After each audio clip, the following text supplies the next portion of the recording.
Good morning and welcome to The Power is in the Exhale. My name is Jill Naraki. It is July 25th. It's a Saturday morning, Eastern Time, and I welcome you. Thank you for your time. I invite everyone to sit quietly with themselves, not just the good stuff, but the bad, or the perceived bad, because we are made up of everything, all our experiences. And where did we even get the label bad? That's another conversation. So today, what I found while sitting in the silence is the source of discomfort in this world is the inability to deal with discomfort. We try to control outcomes so that we're more comfortable. I think about people complaining on different forums on Facebook. My husband doesn't do this. I feel alone in parenting. I am overwhelmed. I wish they would do more. They need to step up. Um, if this person drove better, then I would be happy. People complaining about everything. And to me, a complaint is an invitation to look within. So, the more tools we have in our toolbox to deal with life, the more we can handle discomfort and disappointment. I'm not saying that anyone wants to look for it, but being human, there is one guarantee: there will be opportunities to be uncomfortable, to experience discomfort, and chances are we can become irritated. So, the power is in the exhale is an invitation to learn what your triggers are and what the root cause of that is in order to understand, not judge, and then to learn by letting go of old patterns of behavior so you can bring in more tools to help you deal with discomfort. I don't know about you, but I grew up in a household that emotions were not addressed. It wasn't because my parents didn't care, they didn't know, and they were not taught. I came from a generation where our parents were in survival, and their parents were after the Great Depression, World War II, the Vietnam War. It was survival, survival, survival. They did not grow up with educated parents. They didn't have educated parents. People were just trying to eat, clothe their children, and have a roof over their head and work hard. The beautiful thing about being where I am is I had a chance to get an education thanks to my parents for their hard work and their dedication and their push. I am no longer in survival mode for food, clothing, shelter because of my education, and I am thankful. But what I realized is in my life, I was very deficient in emotional maturity, emotional skills, tools to deal with emotions. And I am just as guilty, if that is even a thing, of being human and putting my emotions on other people. So I can say, if I'm driving down the road and somebody isn't following the speed limit and I am uncomfortable, I want them to drive the speed limit or above so that I can be comfortable. I had a very low tolerance for discomfort.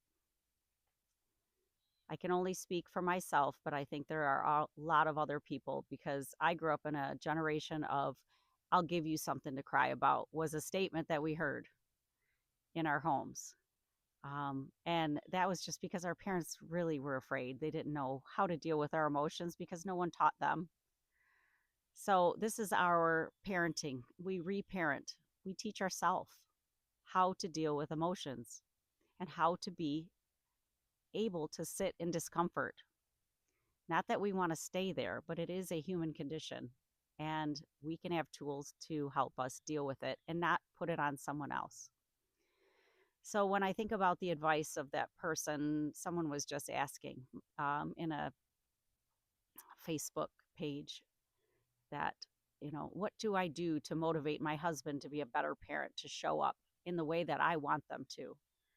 So she basically was saying, I want my husband to change so I feel more comfortable.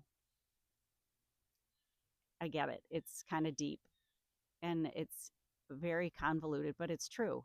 If this person drove better, then I would be more comfortable. If my child behaved better, then I would be more comfortable. You're giving a ton of power to external sources for your comfort. So the power is in the exhale, invites you to think of things in a different way, to be open, to be curious, to say, how can I be peaceful and content in a world of discomfort? We can from within, but we have to be able to look at old patterns, old thoughts, things passed down that no longer serve us, how we process the world, and then go from there. Cannot have judgment with that because judgment doesn't heal and doesn't open up the mind and the heart. So I just invite you in the quiet to journal. Why does it make me uncomfortable that my brother does XYZ? There's always an answer. It has nothing to do with your brother. It has everything to do with how you process the world. So, with that, I will give a life example of my own. In observing people's behavior, which I am absolutely fascinated with, in my job as a physical therapist, I help people through a lot of physical and emotional things that they deal with in their life. I notice that if somebody's in a very bad mood, we try to make them not in a bad mood. And it isn't that we don't care how they feel, but really, if we're trying to make someone in a better mood, it is for our sake. I don't want to feel uncomfortable while someone is in a bad mood. When we think of babies crying, we want them to stop. We want them to stop more because we don't want to feel the discomfort of hearing a baby crying. It's kind of odd how that is. And it isn't that I want a baby crying. I don't want somebody in pain, but it's my own discomfort of the situation that I want to stop. So the power is in the exhale, is an invitation to just explore that. We don't want to feel discomfort, and we have a very low tolerance as human beings to discomfort. We join groups to support or go against things that we believe strongly in. Why? Because we think they're wrong.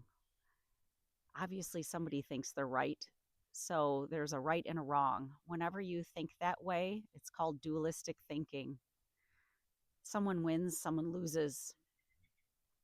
And it's very, very difficult to have good conversations with people that think differently than we do if we cannot sit with discomfort and be okay with it. If they only changed their mind, if they only would stop doing that, I would be comfortable and I would be happy and the world would be a better place. Well, I think the people on the opposite side think the same thing. So are they right or wrong? I don't know the answer to that. All I know is that if we can sit with discomfort and listen and truly feel what we feel, we will have better tolerance to what other people feel.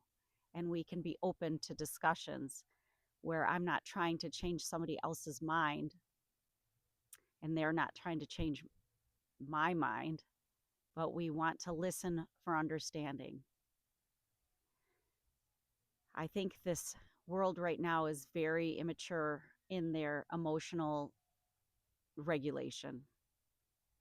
We want to blame others when if we sit quietly, which is uncomfortable at times. I think the hardest thing for me is to not do something, is to sit with myself. That's why meditation is difficult. I don't even like saying the word meditate because as soon as you say that, you feel like a failure if you're not doing it right. And what does that even mean? So just sitting with yourself, allowing yourself to be in the quiet. When you sit through discomfort without band-aiding it with food, with distraction, with tasks, feel how it feels in your body when you sit there and say, that makes me feel uncomfortable. Name whatever it is that makes you uncomfortable. When my dog is being a jerk, he makes me uncomfortable. I want him to stop. I want him to behave so I feel comfortable. What is that about? And why am I giving so much power to a little white, fluffy dog when he's being a quote unquote jerk to make me uncomfortable? I'm giving so much power to an external source.